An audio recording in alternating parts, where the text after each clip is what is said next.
Smartphones are a good thing, but you can have too much of a good thing. Just like too much alcohol or too much junk food. Alcohol and junk food, though, have been around us for a long time, and as a society, we're well aware of what having too much alcohol, too much junk food looks like. Smartphones, not so much. I remember I was still in school when I saw my first smartphone. I had an old Nokia at the time, really good, Walkman.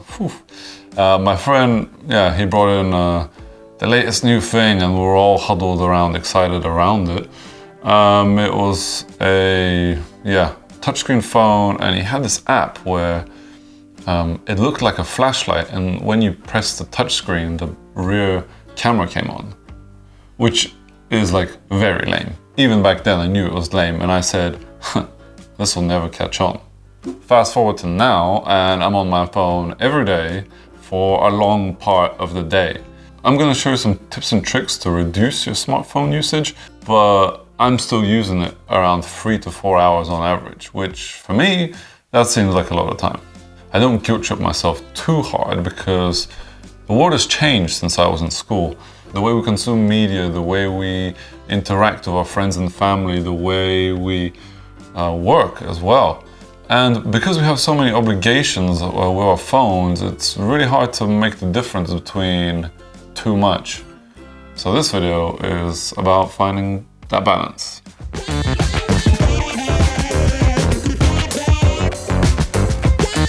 Let me give you a picture of what my day used to look like. I wake up first thing in the morning to turn my alarm off. And instantly I'm flooded with notifications, messages, and emails, and to-dos. I can't do it like this. For me, it's too much. I need a little bit of a slower start. I need a little bit more time for myself in the morning. I would enable flight mode before I go to bed, and then in the morning I would turn it off when I'm ready. What was weird is that I started noticing a correlation between the days when I felt the happiest and the days where I turned flight mode off the latest. I would make it as a race to myself to see how long I could go without turning flight mode off. I quickly discovered that how long I could go without turning my phone off flight mode wasn't that long. I was working for a production house at the time, and we'd have to wake up around 4 a.m. to go on set, and the first thing you do is you text everyone to say that you're awake, because if you're not awake and you're not going to show up, then there's a problem.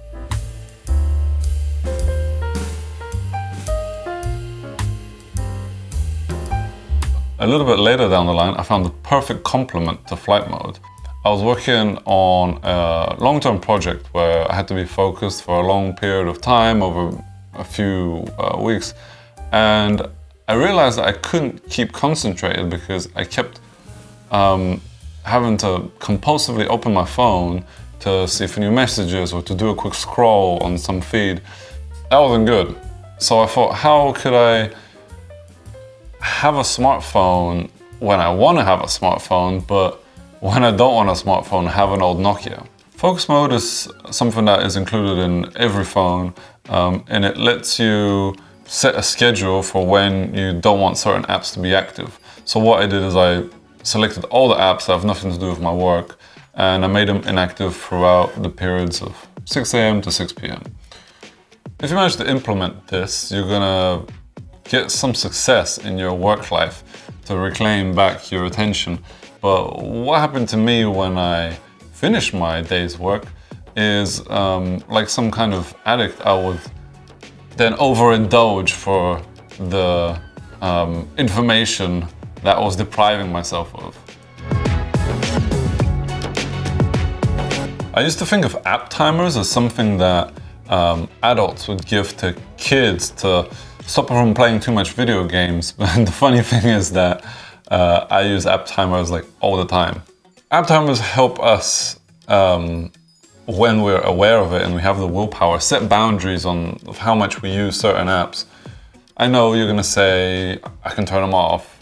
And it's true, but you have to give them some time, before you can learn that you have decided at one point in time when your willpower was stronger that you don't want to go on said app for more than X amount of minutes. But the problem with app timers is that they don't work well for every kind of app. For example, messaging apps, where what if you get a call, you're quickly gonna rack up minutes on that app, and then you're gonna fill your quota and you wouldn't have really had the chance to talk with any other people. For apps that we can't put on timers, I found Bedtime Mode to be really useful. What Bedtime Mode is it essentially makes your screen go from color to grayscale. It's intended for you to be less interested with your phone, but the way I use it is as a reminder to tell me that, hey, you know you sleep best when you give yourself a pause between the last time you've used screens and when you've gone to bed. So Bedtime Mode is the reminder. It's saying, it's time to get off now. So far we've addressed apps which the appeal of comes from being connected, comes from this infinite stream of information, but we also use some apps that don't need to be connected to the internet. For example, my morning is that I wake up and I silence the alarm on my phone, and then I use 2 different meditation app timers to do my morning yoga and my morning meditation. And then I use a different app to do my journaling on. What I found annoying about that is that I'm waking up and I'm constantly carrying this device around with me throughout the whole day, and my first interactions are also staring at this screen. It seems funny to say, but I actually forgot that people were doing these things before the advent of smartphones. So I replaced the meditation timer with an hourglass. I replaced the app with a physical journal.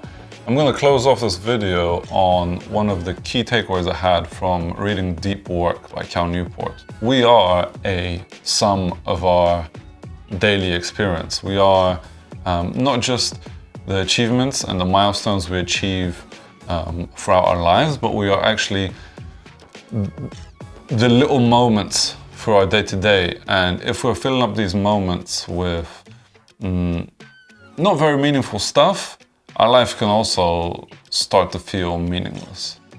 I hope that by watching this video, you learned some tips on being able to find a better balance between the constant distractions we're living with and ultimately be able to make more room in your day for things that you find more meaningful.